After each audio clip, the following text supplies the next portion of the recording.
आणि मुंबई हल्ल्यात अतिरेक्यांची लढणाऱ्या पोलिसांप्रती जनतेची कृतज्ञता, पोलिसांना मिळतात शुभेच्छा देणारी शेकडो पत्र।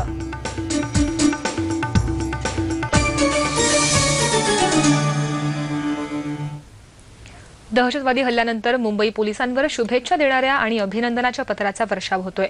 या पत्रांमधून पोलिसांविषयी कृतज्ञता व्यक्त केली जाते। एकतर शिवाजी पार्क पोलीस ठाण्यालाच अशी 70हून अधिक पत्र आली आहेत। साहेब, अतिरेकी कारवाईत वीरमरण आलेल्या पोलिसांना व जवानांना भावपूर्ण श्रद्धांजली।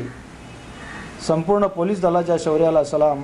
आम्ही तुमच्या सोबत आहोत। पोलीस दलांच्या धाडसाने आम्हा मुंबईकरांना कौतुक वाटते। तुम्ही पोलिसांनी मिळवलेल्या यशाबद्दल तुमच्या धाडसाचे मनापासून कौतुक। ही आहे कृतज्ञता, हा आहे प्रतिसाद, या आहेत भावना मुंबईकरांच्या मुंबई पोलिसांसाठीच्या।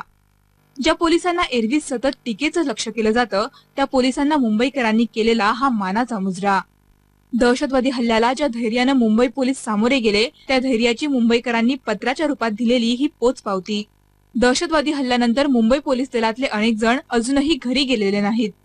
सीमेवर ज्याप्रमाणे सैनिक उभा ठाकलेला असतो, त्याप्रमाणे मुंबईकरांच्या सुरक्षेसाठी मुंबई पोलीसही तैनात आहेत।